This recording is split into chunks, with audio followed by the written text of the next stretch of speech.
প্রতি বছর ডিসেম্বর মাসে ব্যাংক তার গ্রাহকদের প্রত্যেক অ্যাকাউন্ট থেকে আবগারি শুল্ক অর্থাৎ এক্সাইজ ডিউটি কর্তন করে। আমানত ও ঋণ উভয় হিসাব থেকেই আবগারি শুল্ক কর্তন করা হয়। এক্ষেত্রে জানুয়ারি টু ডিসেম্বর গ্রাহকের ৩৬৫ দিনের প্রত্যেকটি জমা এবং প্রত্যেকটি উত্তোলন পরবর্তী ব্যালেন্সগুলোকে বিবেচনা করে সর্বোচ্চ ব্যালেন্সের উপর ভিত্তি করে আবগারি শুল্কের পরিমাণ নির্ধারণ করা হয়। ধরুন আপনার একটি আমানত অ্যাকাউন্টে জানুয়ারি মাসের ১ তারিখে ৩ বার টাকা জমা করেছেন এবং একই দিনে ২ বার টাকা উত্তোলনও করেছেন, তাহলে জানুয়ারি মাসের ১ তারিখের জন্য আপনার হিসাবটির ৫টি ব্যালেন্স বিবেচনা করা হবে। আপনার হিসাবের ২০২১ সালের জানুয়ারি মাসের ১ তারিখের স্টেটমেন্টটি চলুন দেখি। আমরা ধরে নিচ্ছি ২০২০ সালের শেষে আপনার অ্যাকাউন্টে কোনো টাকা ছিল না, অর্থাৎ ব্যালেন্স শূন্য ছিল। তাহলে আমরা আপনার ২০২১ সালের জানুয়ারি মাসের ১ তারিখের স্টেটমেন্টটি দেখি। ২০২১ সালের জানুয়ারি মাসের ১ তারিখের সকালবেলায় ধরুন আপনি ১০,০০০ টাকা জমা করেছেন, তাহলে ১০,০০০ টাকা জমার পর আপনার অ্যাকাউন্টের ব্যালেন্স হলো ১০,০০০ টাকা। কিছুক্ষণ পর আপনি আবারও ২০,০০০ টাকা জমা করেছেন, তাহলে এরপর আপনার ব্যালেন্স হবে ১০,০০০ যোগ ২০,০০০ অর্থাৎ ৩০,০০০ টাকা। দুপুরবেলা আপনি এসে ১৫,০০০ টাকা আবার উত্তোলন করলেন, অথবা চেকের মাধ্যমে আপনার কোনো কাস্টমার সেটা উত্তোলন করে নিলেন। তাহলে এই ১৫,০০০ টাকা উত্তোলন করার পর আপনার অ্যাকাউন্টের ব্যালেন্স কমে গিয়ে হলো আবার ১৫,০০০ টাকা।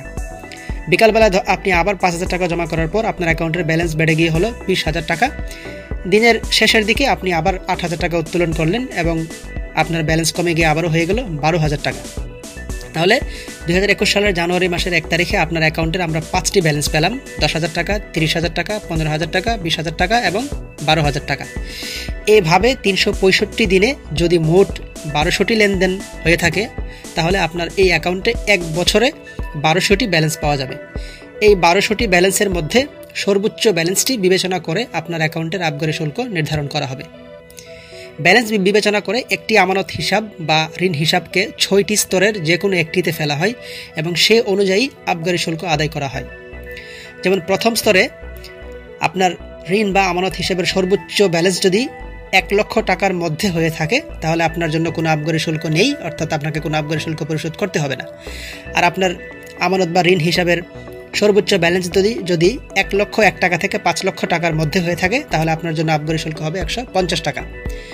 সর্বোচ্চ ব্যালেন্স যদি ৫ লক্ষ ১ টাকা থেকে ১০ লক্ষ টাকার মধ্যে হয়ে থাকে, তাহলে আপনার জন্য আবগারি শুল্ক প্রযোজ্য হবে ৫০০ টাকা। আর সর্বোচ্চ ব্যালেন্স যদি ১০ লক্ষ ১ টাকা থেকে ১ কোটি টাকা পর্যন্ত হয়ে থাকে, তাহলে আপনার জন্য আবগারি শুল্ক ৩,০০০ টাকা।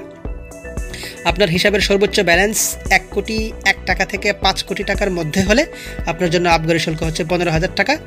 আর সর্বশেষ আপনার অ্যাকাউন্টের ব্যালেন্স যদি ৫ কোটি ১ টাকা থেকে তার অধিক পরিমাণেরও হয়ে থাকে, অর্থাৎ ৫ কোটি ১ টাকা থেকে তার অধিক যে কোনো অঙ্কের জন্য আবগারি শুল্ক হচ্ছে ৪০,০০০ টাকা। তো ডিসেম্বর মাস শেষে আপনার অ্যাকাউন্টের স্টেটমেন্ট নিয়ে আপনি মিলিয়ে দেখবেন আপনার অ্যাকাউন্টের আবগারি শুল্কটি আমাদের ভিডিওতে প্রদর্শিত চার্ট অনুসারে কর্তন করা হয়েছে কিনা। ভিউয়ার, আবগারি শুল্ক বিষয়ে আমাদের আরেকটি বিস্তারিত ভিডিও আছে, ডেসক্রিপশন বক্সে আগের ভিডিওটির লিঙ্ক দেওয়া আছে। আগের ভিডিওটি দেখলে আশা করা যায় আবগারি শুল্ক বিষয়ে অনেক প্রশ্নের উত্তর জানতে পারবেন।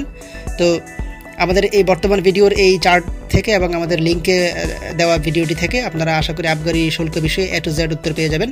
তো ভবিষ্যতে ব্যাংকিং বিষয়ক আপনার অনেক প্রশ্নের উত্তর পেতে আমাদের চ্যানেলটি সাবস্ক্রাইব করে আমাদের সাথেই থাকুন। আজ এখানেই শেষ করছি, ভালো থাকবেন সবাই, দেখা হবে আগামী ভিডিওতে। Till then, take care.